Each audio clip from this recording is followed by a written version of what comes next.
नमस्कार दोस्तों, real target classes में आप सभी लोगों का स्वागत है। दोस्तों, रियल टारगेट क्लासेस की ओर से आप सभी लोगों को 74वें स्वतंत्रता दिवस की हार्दिक शुभकामनाएं।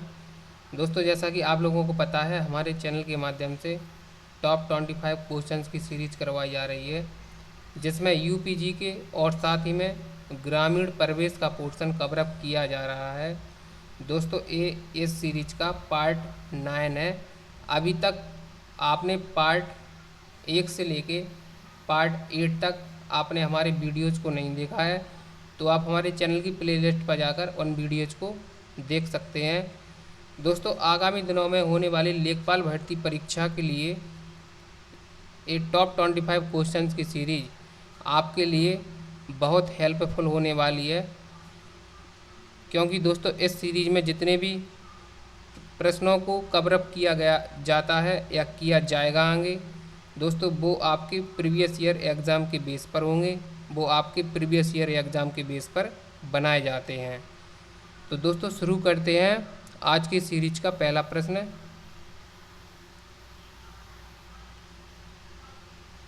उत्तर प्रदेश में कृषि सहकारी साख समितियों का गठन किया गया है। ग्राम पंचायत स्तर पर, न्याय पंचायत स्तर पर, क्षेत्र पंचायत स्तर पर, जिला पंचायत स्तर पर। तो दोस्तों, इस प्रश्न का जो राइट आंसर हो जाएगा वो आपका ऑप्शन नंबर बी राइट हो जाएगा। न्याय पंचायत स्तर पर उत्तर प्रदेश में कृषि सहकारी साख समितियों का गठन किया जाता है। अगला प्रश्न देखते हैं। उत्तर प्रदेश में कृषि सहकारी साख समितियों की संख्या है। तो इस प्रश्न का जो राइट आंसर हो जाएगा वो ऑप्शन नंबर बी राइट हो जाएगा।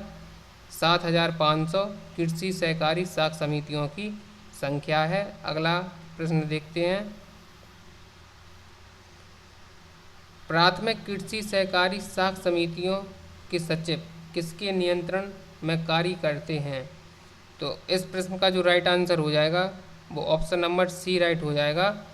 जिला सहकारी बैंक के अध्यक्ष की अध्यक्षता वाली जिला प्रशासनिक कमेटी।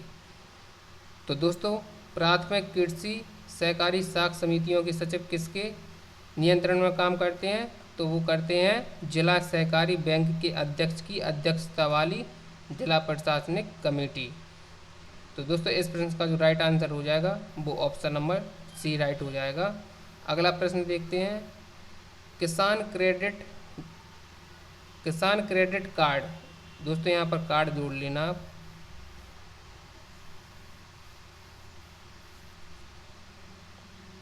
कार्ड जोड़ लेना दोस्तों आप। किसान क्रेडिट कार्ड जारी करने का कार्य किया जाता है। तो दोस्तों, इस प्रश्न का जो राइट आंसर हो जाएगा आपका वो ऑप्शन नंबर डी राइट हो जाएगा। उपर्युक्त सभी के द्वारा प्राथमिक कृषि साख सहकारी समितियों द्वारा भी किसान क्रेडिट कार्ड जारी करने का कार्य किया जाता है। क्षेत्रीय ग्रामीण बैंकों द्वारा भी, वाणिज्यिक बैंकों द्वारा भी। तो इस प्रश्न का जो राइट आंसर हो जाएगा वो ऑप्शन नंबर डी राइट हो जाएगा। अगला प्रश्न देखते हैं। प्राथमिक कृषि साख सहकारी समिति का प्रमुख कार्य है। तो दोस्तों, क्या कार्य है? इस प्रश्न का जो राइट आंसर हो जाएगा वो ऑप्शन नंबर डी राइट हो जाएगा। उपर्युक्त सभी कार्य हैं। किसान क्रेडिट कार्ड जारी करना यह भी प्राथमिक कृषि साख सहकारी समिति का कार्य है। दूर दराज के क्षेत्रों में मिनी बैंकों को खोलना एवं उनको संचालित करना यह भी कृषि साख सहकारी समिति का कार्य है। सदस्य कृषकों को कृषि आगत रासायनिक उर्वरक, बीज, उपकरण आदि उपलब्ध कराना।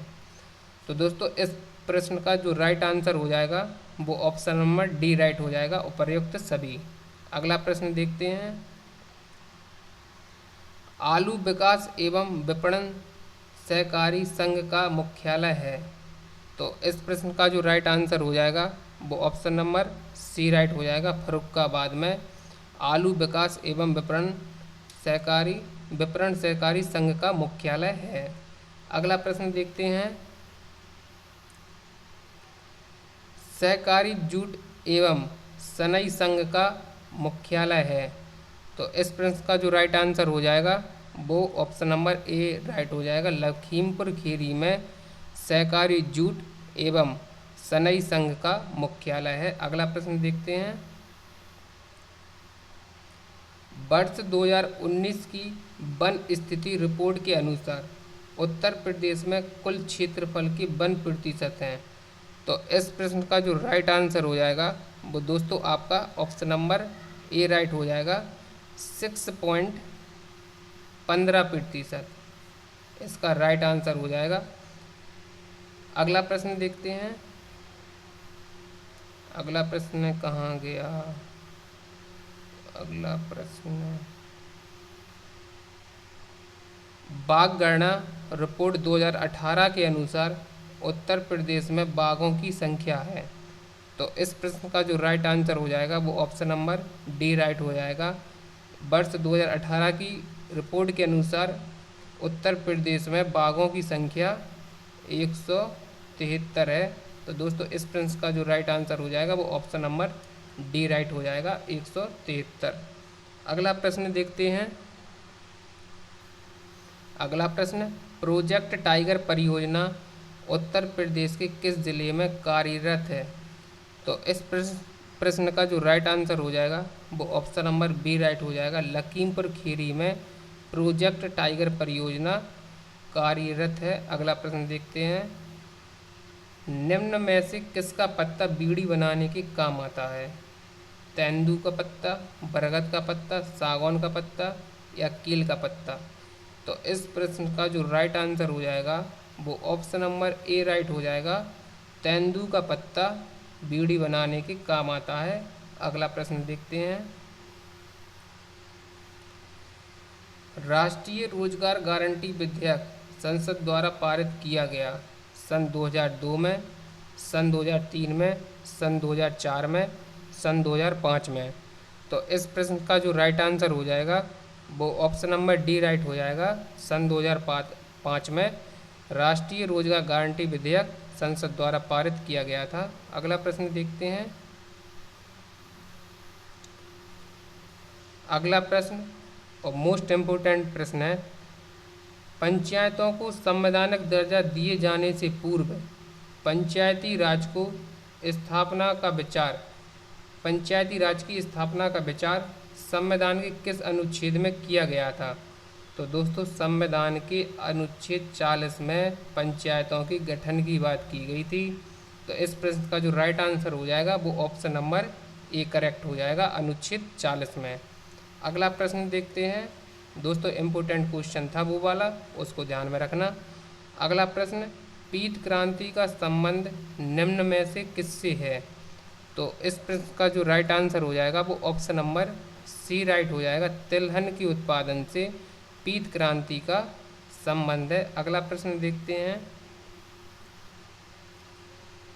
उत्तर प्रदेश में निम्न में से कौन सी क्रांति अपनाई जा रही है? तो इस प्रश्न का जो राइट आंसर हो जाएगा वो ऑप्शन नंबर डी करेक्ट हो जाएगा। उपर्युक्त सभी, हरित क्रांति भी अपनाई जा रही है, पीत क्रांति भी और श्वेत क्रांति, ये सभी क्रांतियाँ उत्तर प्रदेश में अपनाई जा रही हैं। अगला प्रश्न देखते हैं। निम्न में से किसका संबंध मधुमक्खी पालन से है? तो मधुमक्खी पालन से दोस्तों एपीकल्चर का संबंध है। इस प्रश्न का जो राइट आंसर हो जाएगा वो ऑप्शन नंबर ए करेक्ट हो जाएगा, एपीकल्चर। विटीकल्चर, सेरीकल्चर, ओलेरीकल्चर ये क्या होते हैं? तो दोस्तों इनको भी देख लेते हैं। ओलेरीकल्चर में आपके सब्जियों के उत्पादन से संबंधित है, ओलेरीकल्चर। विटीकल्चर अंगूर के उत्पादन से संबंधित है और सेरीकल्चर रेशम कीट से संबंधित है।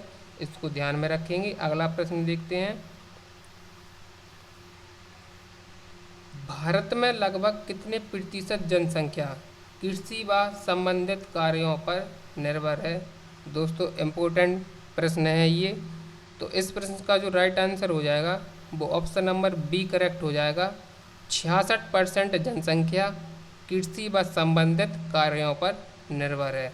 अगला प्रश्न देखते हैं। निम्न में से कौन सा उत्तर प्रदेश का प्रमुख उद्योग है? तो उत्तर प्रदेश का प्रमुख उद्योग चीनी उद्योग है। अगला प्रश्न देखते हैं।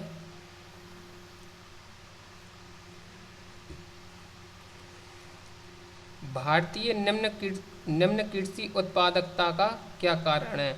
निम्न कृषि उत्पादकता का कारण कृषि का बढ़ता जनभार, जोतों का छोटा आकार या तकनीकी जानकारी का अभाव या उपर्युक्त सभी ऑप्शन सही है। तो इस प्रश्न का जो राइट आंसर हो जाएगा वो ऑप्शन नंबर डी राइट हो जाएगा। उपर्युक्त सभी कारण है निम्न कृषि उत्पादकता के। कृषि का बढ़ता जनभार, जोतों का छोटा आकार, तकनीकी जानकारी का अभाव, ये सभी कारण निम्न कृषि उत्पादकता के कारण है। इसलिए इस प्रश्न का जो राइट आंसर हो जाएगा वो ऑप्शन नंबर डी हो जाएगा, उपर्युक्त सभी। अगला प्रश्न देखते हैं। पंचवर्षीय योजनाओं के दौरान भारतीय कृषि में सिंचित क्षेत्र में वृद्धि हुई है, कमी आई है, एक समान रहा है, 100% क्षेत्र सिंचित हुआ है। तो दोस्तों इस प्रश्न का जो राइट आंसर हो जाएगा वो ऑप्शन नंबर ए करेक्ट हो जाएगा। पंचवर्षीय योजनाओं के दौरान भारतीय कृषि में सिंचित क्षेत्र में वृद्धि हुई है। तो क्वेश्चन नंबर 20 का right answer option number A right हो जाएगा, वृद्धि हुई है। अगला प्रश्न देखते हैं। भारत में राष्ट्रीय कृषि बीमा योजना की शुरुआत कब हुई? तो दोस्तों इस प्रश्न का जो राइट आंसर हो जाएगा वो ऑप्शन नंबर डी राइट हो जाएगा। 1999 में भारत में राष्ट्रीय कृषि बीमा योजना की शुरुआत की गई थी। अगला प्रश्न देखते हैं। कृषि आय बीमा योजना लागू की गई 1999 से 2000 के बीच में, 2000 से 2001 के बीच में, 2001 से 2002 के बीच में, 2003 से 2004 के बीच में। तो दोस्तों इस प्रश्न का जो राइट आंसर हो जाएगा वो ऑप्शन नंबर डी राइट हो जाएगा। 2003 से 2004 के बीच में कृषि आय बीमा योजना लागू की गई थी। अगला प्रश्न देखते हैं। दोस्तों अगला प्रश्न है, नई राष्ट्रीय कृषि बीमा योजना लागू है सभी फसलों के लिए, कुछ चुनी हुई फसलों के लिए, केवल गेहूं व गन्ना के लिए, केवल नकदी फसलों के लिए। तो इस प्रश्न का जो राइट आंसर हो जाएगा वो ऑप्शन नंबर ए राइट हो जाएगा। सभी फसलों के लिए नई राष्ट्रीय कृषि बीमा योजना लागू है। अगला प्रश्न देखते हैं। किस पंचवर्षीय योजना में कुल परिव्यय का सर्वाधिक प्रतिशत कृषि के लिए रखा गया था? तो दोस्तों सर्वाधिक प्रतिशत जो कृषि के लिए रखा गया था वो प्रथम पंचवर्षीय योजना में रखा गया था, क्योंकि प्रथम पंचवर्षीय योजना में कृषि को प्राथमिकता दी गई थी। तो दोस्तों हम थोड़ा इसके बारे में समझ लेते हैं। प्रथम पंचवर्षीय योजना, तृतीय पंचवर्षीय योजना, पंचम पंचवर्षीय योजना और सातवीं पंचवर्षीय योजना के बारे में समझ लेते हैं। दोस्तों आप चाहें तो इनको आप कॉपी में भी लिख सकते हैं, इम्पोर्टेंट नोट्स हैं ये। प्रथम पंचवर्षीय योजना हैरोल्ड डॉमर क्या थे? ये दो व्यक्तियों के नाम थे। हैरोल्ड डॉमर मॉडल पर आधारित थी। इस पंचवर्षीय योजना का कार्यकाल था 1951 से 1956 तक रहा था। प्रथम पंचवर्षीय योजना का कार्यकाल 1951 से 1956 तक रहा था। इस पंचवर्षीय योजना में कृषि को प्राथमिकता दी गई थी, जिसमें लक्षित विकास दर 2.1% रखा गया था और प्राप्ति 3.6% की हुई थी। यह एक सफल योजनाओं में से सफल योजना रही थी। तो दोस्तों प्रथम पंचवर्षीय योजना को हमने समझा। अब तृतीय पंचवर्षीय योजना को समझते हैं। यह योजना सुखमय चक्रवर्ती मॉडल पर आधारित थी। इस पंचवर्षीय योजना का कार्यकाल 1961 से 66 तक रहा था।